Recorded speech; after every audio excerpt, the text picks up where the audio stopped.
kwata kati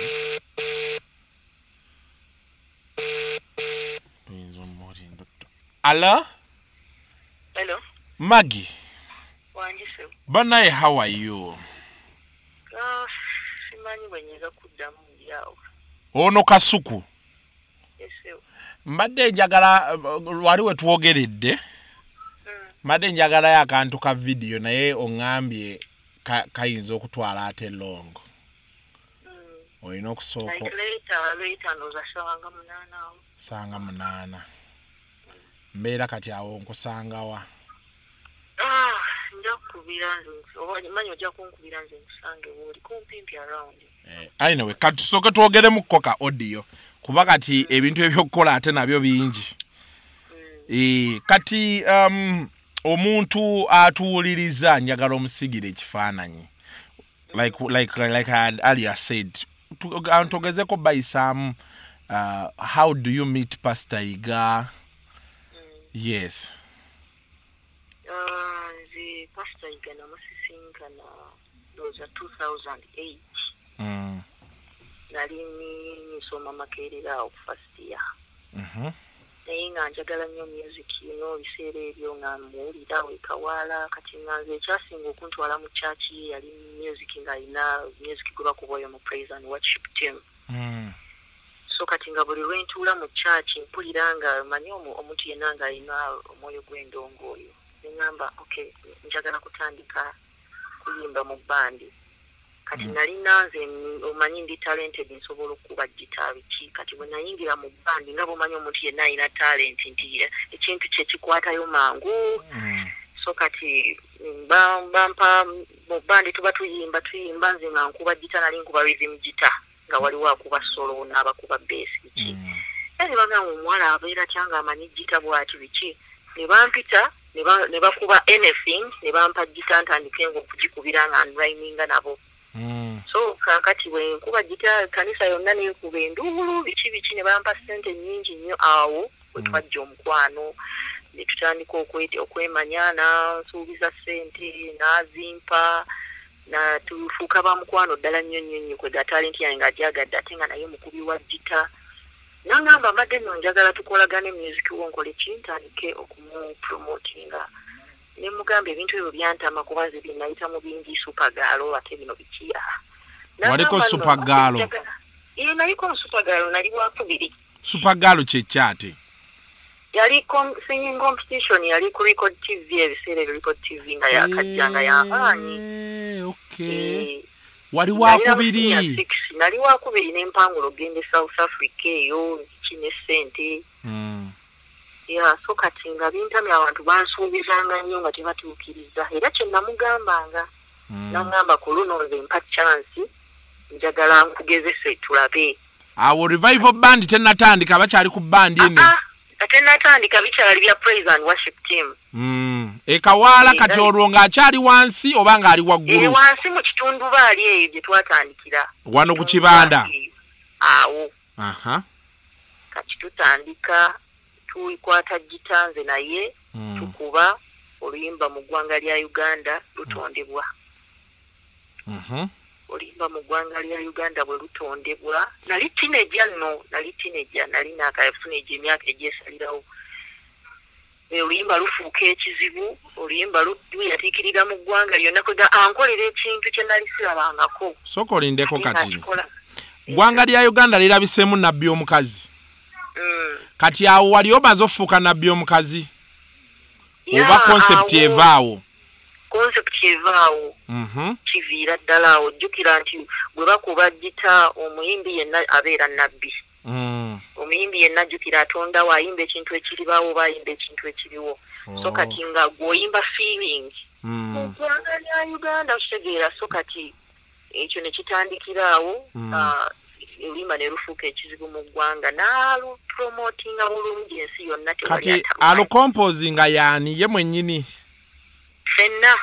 Mwali babiri? Kuba nange kennyini ndi kompoza. Twali abantu nga bana. Nze ye mukwano gwe weeyo Masaka n'akavubuka bakayita Fred. kati nze mu lulimi Oluganda siri mulungi naye nga nze ndi mulungi mu melodies nga bo baleeta ebigambo eby'ebivumu eby'Oluganda ebyalulimu. So kati mumaze okukola nabbi omukazi. So then how do you cross to the church? Because kati jukira gwanga lya Uganda lyabisemu nabbi omukazi. Video befuluma ngate you're like a prophet, you're forward telling. I don't know if that was the concept. Nechitambulirayo tugenda okuddamola nga gwe nabbi omukazi mu church omuyimba obuulira. Kati ekyo kwe kyava oluyimba olwo nze nali simanyi omanyi okola ekintu nga tomanyi kiki kigenda kuvaako. Oluyimba lufuuka ensonga nfuna amasimu olunaku nga nfuna abantu abankubira nga 10 plus. Nga sikyasobola ne baŋŋamba wayimbye ku nze embeera gye wayimbye ekwatagana ku nze nze bannange enjagalo nnyambe. Kaakati awo pasita Yiga we yatandikira okuŋŋamba kaakati omanyi ky'oli mu nsi.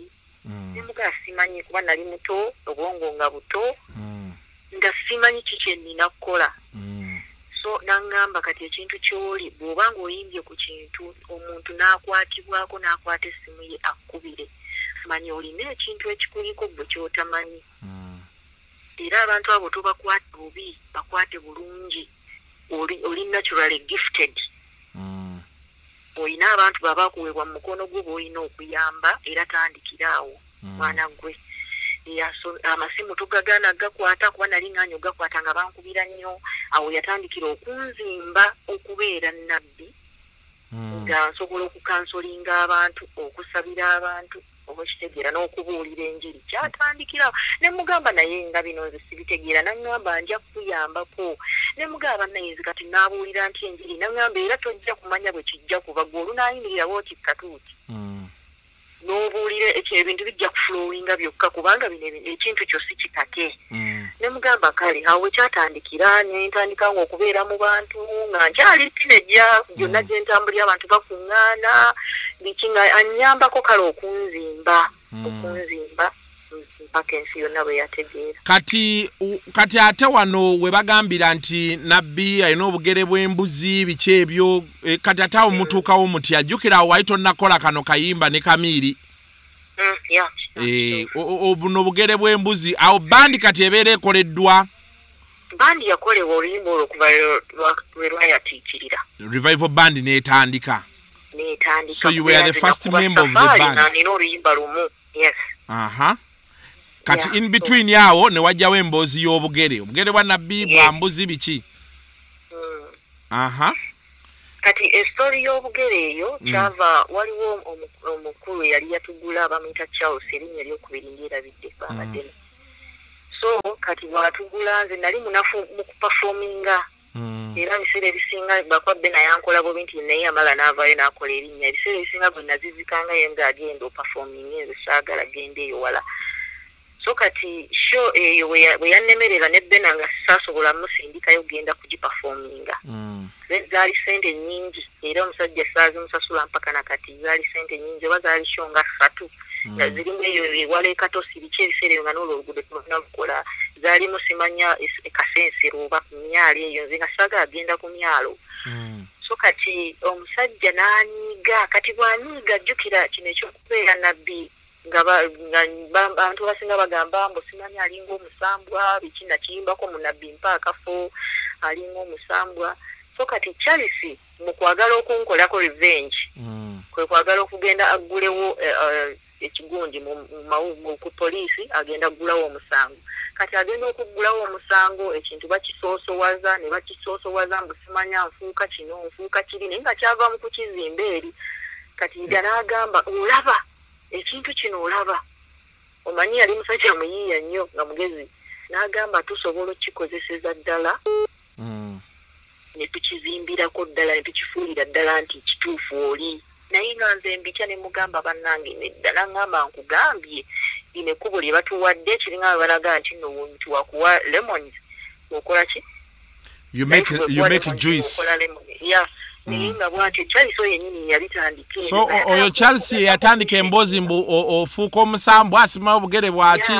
Bwajja okummanja biki kati twabibuliranga nnyo mu njiri kuba yonna gye natambuliranga mu safaari nga nze bwe mbuulira abantu nti oba olina kubanja ojja kumuyitako ofuuke gundi ekintu kyatategeera ebintu ebyo bwe bityo kati naye bwe yabijjanga kuba yali atugobereranga mu shows ezo n'agamba kamwogerezeko ddala nti ono omukazi yafuukira ddala bikapa lwolwolo kati yiga n'agamba okay basi kino kati kisoosowaze kifuukire ddala ensonga era bwe bakisoosowaza ensi yonna n'ekimanya bugere biki ebyo byonna byonna kati olwo idea yoyimba ne Chameleon agireeta idea y'okuyimba ne Chameleon jjukira yali Lwamiti ne Pastor Iga Miles Lwamiti yanze era saabirimu kubanga already Pastor yali driver wa image yange ne brand na buli kimu Lwamiti bakwatagana ne Pastor ne bagenda ku Kabira Country Club ne basangayo Chameleon ebiki biki ffe twesangana mu studio yawe wagundi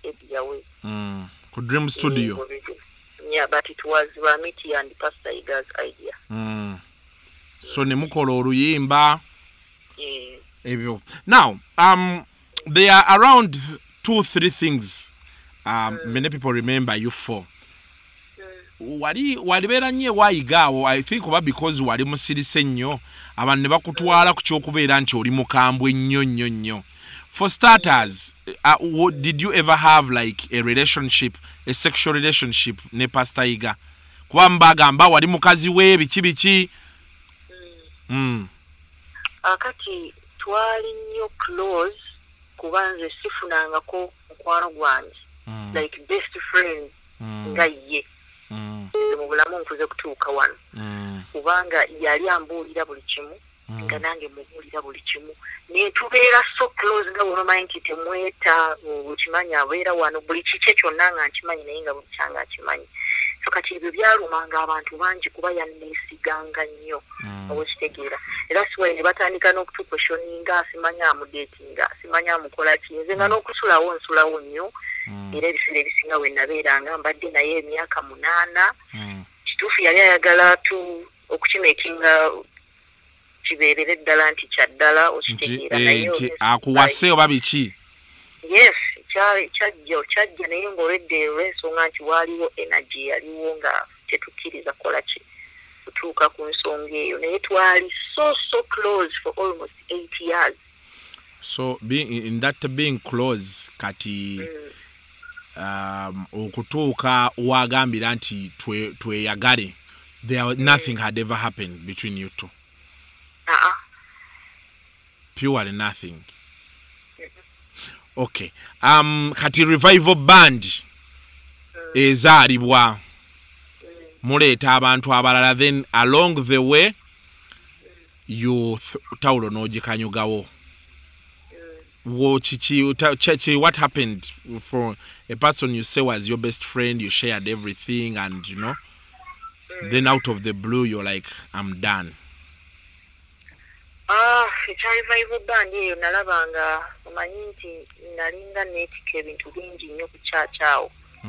I was a prophetess, I was a director of some TV station, I was ebintu bingi byenkulembera nga nkola ebintu bingi nnyo awo ate nga nkulira bandi kati nga mbeera busy nnyo kati music oyo nga tampa kye nali noonya nga ssente kubanze nagamba ebintu ebimalira obudde kabalala nga bo kale nga bo balaba bafunamu naye nga nze ndaba sifunamu ogenda okuyimba oteekamu $200 ne bagamba enkuba etonye ne bakuwaayo $10,000 kati nga nze ndaba sifunamu ate nga nze face ya revival band ne mbatuuza mu meeting ne committee ne mbagamba mumanyi mufrontinga abaana abalala nze kino ekintu sikifunamu njagala kudda bbali wabwe ntandise era okufuna omwoyo ogwagala okuvaawo twalina obutakkaanya bungi nnyo ne mukwano gwange nze nensalawo okwagala okutambulamu naye tugezaako nagezaako kikanika ne ngamba oke kale tugende mu maaso envugayo naye era omutima ogukola sigulina kuba temwali ssente mu music simanyi lwaki nakati ntuuse wano simanyi nti mu music mubeeramu ssente so ntuukira nti ndiwalirwa kuba mukwano gwange agende South Africa eyo andekera ministry yonna na buli kimu kati bw'abeera South Africa alwala nnyo kuba yagenda mu biseera bya winter. Bw'amala okulwala ntandika okubeera stressed nga nina okulaba nti no muyimirizaawo South Africa, okuyimirizaawo obulamu bwe South Africa nga sente ziva Uganda kibeera so expensive. So nenkola nga bwe mulabirire South Africa bikineesala amagezi nga okay bw'aba atereddemu alinnya akomewo agenda okulinnya okudda ebintu nga si birungi talabika bulungi nga alwadde aweddewo biki netumukanika nemutwala mu ddwaliro biki. So kati nangamba Magi omanyi nyamba tokola kitondekaawo abantu bagenda kwogera bagenda kunjogerera biki naye nyamba tondekaawo kubeera South Africa ng'oleda akimanyi nti nze njagala kukola kikivaamu. So bwe twatuula ne twogera naye nendaba nga bambi byankoledde bingi yanyimiriddewo wanwanidde entalo nengamba kale kamubeererewo naye nga problem singa aba awulira nti oba kati nkolagana n'omuntu bw'ati ate nga akitwala bubi nti oba nina omusajja gwentambudde naye eno ate nga tekimusanyusa nengamba kati nze ngenda kubeera wano mpaka ddi ekitegeera kuba tewali muntu gw'asobola kukkiriza nti at least obeera naye. Yayita kwagala ofuddeyo kati ng'oba omusajja owuwo biki okitegeera nengamba naye tugenda kukikuuma kino mpaka ddi nengezaako okukikwatirira kaningezendeze emyaka nga3 nga tutambuliramu eyo embeera tayagala awulire ng'olina omuntu gw'olina oneeno tayagala owulire nga. But at that time had he proposed like you had said wali emabega n'ogiturninga down? Ekituufu ekiriwo kiri bwe kiti kituufu twali twedetinga so naye problem we yava okutandika okufuna obwo obutakkaanya kingezeewo okwagala okusuulawo bandi ne ministry n'amaka nga yafuna obulwadde agenda okulwalira e South Africa ngeno Uganda nengamba Magi ndabika nange nkoze eki pedde nengamba naye sigenda kuleka mukwano gwange ekijja kikole ki ekirabika nange nzolwadde nenekebereraawo nemanya nti oke nange ndabika ndi positive.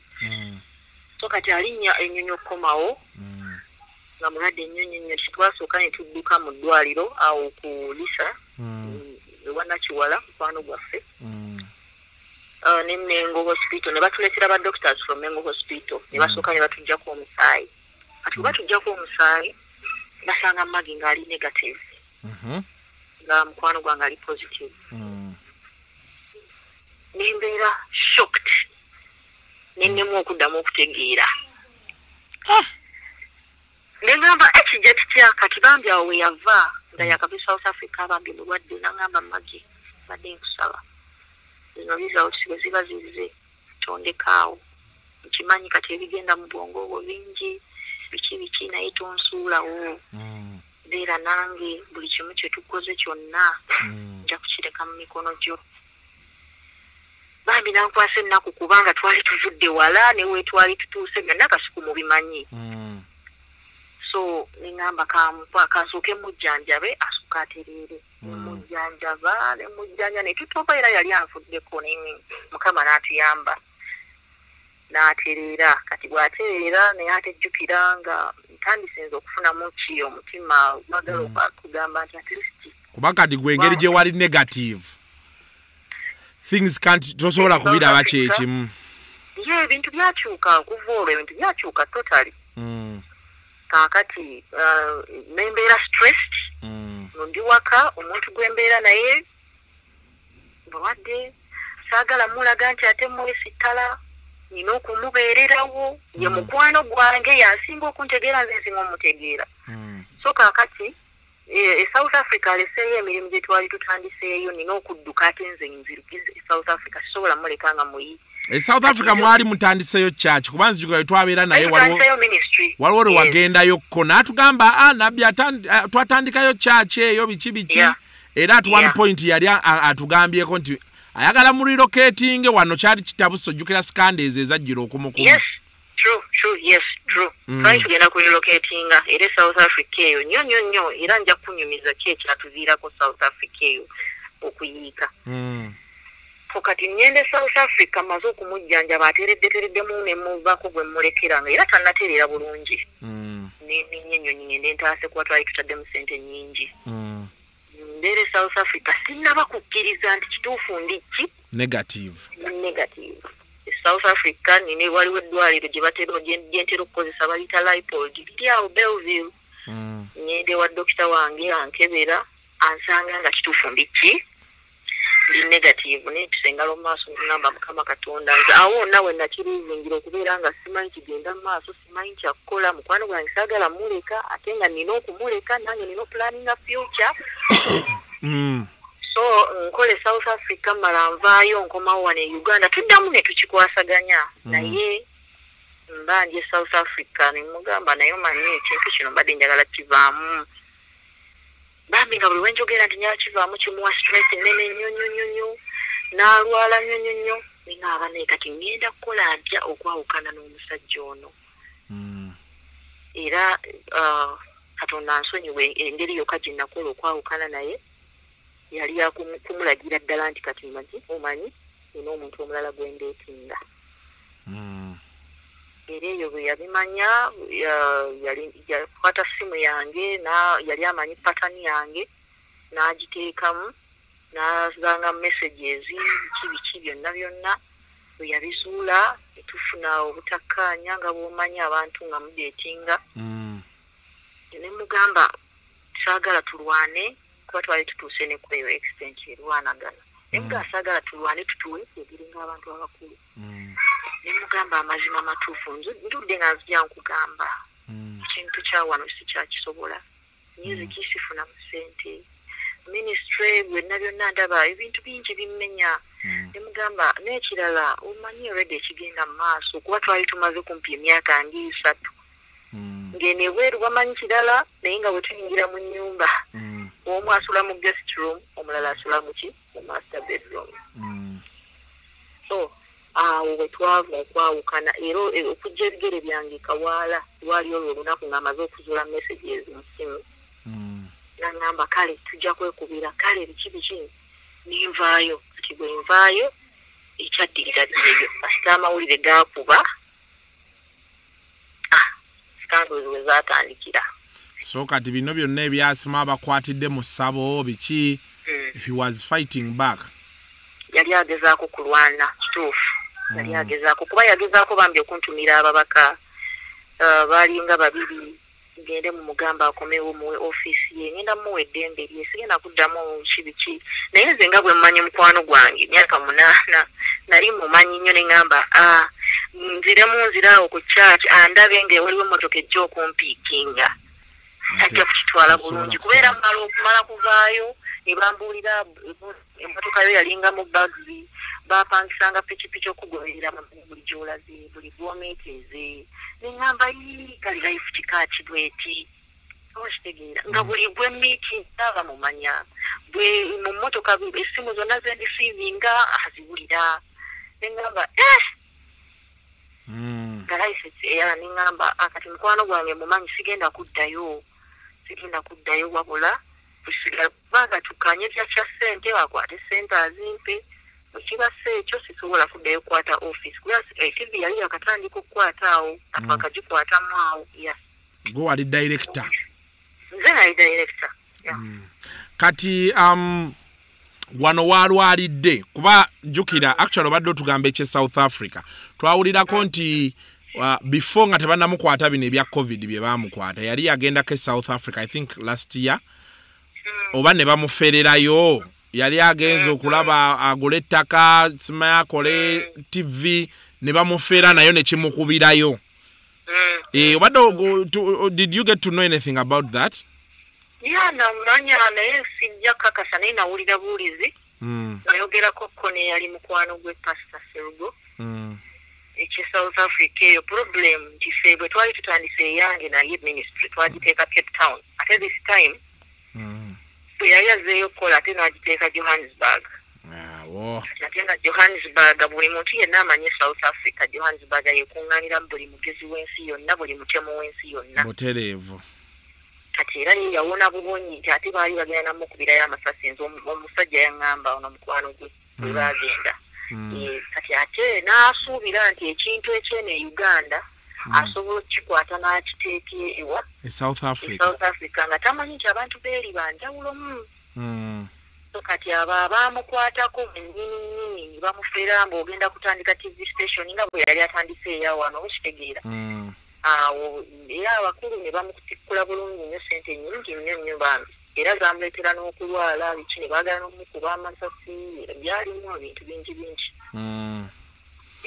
so kati gwe ministry gye wali otandise eri kuba wagendako keeyo n'obeerayo I think oba like 2-3 months. No, it was almost 1.5 years. Yeah, kuba yatugambanga nnyo tulina church eyo South Africa ekintu kyaffe natugamba scandals we zaatabukira ennyo naganze ngenda wano bantamye buli kiseera ate tugenda owulira wakomyewo. So what failed? Okay, kati South Africa ekintu kyali kikutsa bulungi kubanze nali nkwatira ddala ssente ensajja naye bwe nakufumitamu eriggwa lya nkitadde already ministry nali maze ogitegeeza nga nfuna ssente ezinyimirizaawo nga ntaddeko some organization wabbali youth organization nga nfuna funds biki ne ngamba okay nemukubira essimu nemugamba omanyi njagala kukita nga njagala kukiteera ku ssimu nemubuulira nemugamba nagamba kati kyogamba wafunye omusajja biki yani oyo nemugamba tukakane naye nzigamba mazima gali nti sigenda kudda Uganda n'alyoka ngamba Magi kubulira ebigambo byange bino omanyi kyetuvudde bwe twatandika Magi bw'ogamba nti nookitadde ng'okimalira wano wallahi tokimalira ku ssimu linnya ennyonyi ojja oŋŋambe mu buntu n'omusajja gw'ofunye omundeetere omundeetere mulabe mbawo omukisa naye bw'otakikola ekyo togenda kubeera mirembe ne bw'onookola otya neŋŋamba bannaye nkoze ntya nemugamba kale mbadde nsaaga naŋŋamba olimba nemugamba mbadde nsaaga nga saagala kitekinge serious kubeera yajja kuhayalinga basipaayi batandika okuntambulirako so kati kyenakola nemugamba kale tuli fine tuli bulungi kwanze buli mwezi nalinga nkomawo wano e Uganda buli mwezi so kakati nenzirayo ono omuwala Madina bamukolera ekiyiima kya bibuuza bwe bamukolera olubanja eddamu epiiki nga kwanze nali ngisuddewo nangamba Magi naye njagala tandika kuyimbira South Africa nangamba Magi tetwagala kumanya kasita sente tulina nnyingi ze tutaddemu South Africa oba zifa zife jangu wano music tumuddemu wuyo olimba hicho giwulira bibuuza kumba nteda akanyewa bibuuza omulaba wuyo akutteyo jangu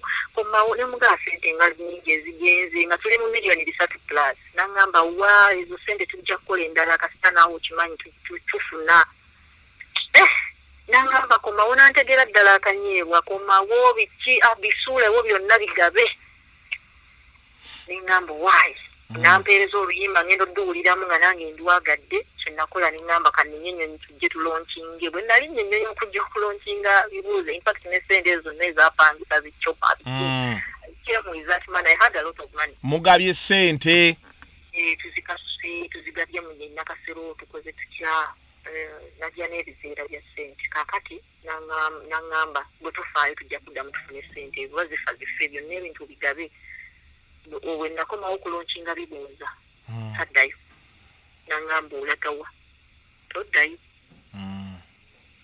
kati awo nankwatirawo kati minisitule bwentyo bwe nagisuulawo just we yali mugumu tujjafuna ssente endala kati eri minisitule yo neefa teriyo baali bagirwaninga nze nali njirwaninga yali yange kati abalala be nali nkozesa abakozi aba South Africa oba wali baddeko South Africa ogimanya abantu abasuudi baayo entegeera yaabwe nga naawe engeri gy'osobola okutambuzaamu ekintu bapasita abasinga be nali nkolaganye nabo baali bampulaningidde okunzikirayo bikiiba so nenkisigalamu bw'omu so kati era bwe nakivaamu ebintu byonna nembigaba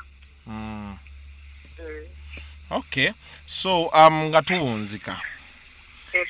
How omuntu ali eyo wabweru oyagala ajjukire atya Pastor Iga nga sigwe gwogenda kutubulira bojjo mujjukira naye ali wabweru eyo oyagala ajjukire atya Pastor Iga ali wabweru Pastor Iga mujjukirenga omuntu asinga okwekkiririzaamu ate aleetera abalala okwekkiririzaamu omuntu singa oba omutuukiridde aba alina ekisa ekiyamba kyo kituufu ekyakikoledde abantu bangi bemmanyi ate nga alina omutima ogukolagana n'abantu kwegamba omuntu ali social kitegeera so omuntu yenna ali ebweru amujjukireko ekyo okubanga ye tatya kubaako teyeetya oba kitegeera oba kino ekintu takimanyi akitomera n'agamba kama mbayanimbaya oluzungu sirumanyi yes kandukole ki in fact era okunyumiza omukyoluzungu awo yali tamanyi nnyo nga talina kyamanyi neŋŋamba nojja kulwogera nenfuna tuta nenkola ki ne batandika omusomesa oluzungu biki n'atandika okubuulira mu luzungu nduyize n'asomera ddala n'atuula ne P7 P7 yagituula yagituula kuba azijjukira yatugambako nze nzirayo kusoma bamusomeseza ddala nafuna omusomesa awo ku Kitante primary n'abeera ng'amusomesezaawo ewaka from P1 to P7 from nga bw'omanyi bwe batandise omwana omuto steps zonna yaziteekinga n'atuulira ddala P7 era oluzungu yadde baali bamusekerera naye tebamanyi wa gye lwava oluzungu olwo ssebo lwava wala lwava wala okay kati gwe ng'omuntu Pastor Iga ogenda mujjukira otya nze kyengenda omujjukirako nga Magi mujjukirako nti ye yandeetera okwekkiririzaamu nga nali seemanyi n'andeetera okwemanya ye yantunda ye yanzimba ye yanfuula kyendi ankoledde ebintu bingi yankolera ebintu bingi kale nga tuli ba mukwano ye mukwano gwange sifunanga best friend mulala ekyanga twayawukana siddangamu kufuna best friend omuntu yali ambeererawo nze nga tayagala kumanya nga omwana we wakiri tayambala lugoyi nakwata sente n'aziwa Magi genda okola ekyoyagala nga nze nenkwata mu nsawo neŋŋamba anze kantwala abaana ku ssomero nga byonna yabinteera okitegeera so yanninamu trust nga yanzikiririzaamu n'ankwasa n'obuyinza bwonna abo bonna nga nze mbatwala mu ssomero abaana bonna buli kimu kyonna control yonna zenna kati kyamujjukirako yandeetera okwekkiririzaamu ate naye nanzikiririzaamu era yali mukwano gwange ennyo gwe siriddamu kufuna kati onooziika nina okubaayo baziika wabbo nze yaŋŋambanga nnyo kitayagala kumuzzaayo eyo Masaka eyo naŋŋamba nze mujja kunteeka wano ku kyaki era nzikiriza bajja kumuteeka awo ku kyaki kuba yali tayagala era yagamba bwe bali bitunuza e Masaka wakiri omulambo gulisigalira ku simanyi emmotoka terisimbula kale tweyanza nnyo tweyanzeege tunaaba tuwuliziganya tulawo batusobola okukola vidiyo okay nja kubaayo ndine ku vidiyo nyinza okubaayo okay kale beera bulungi Thank you.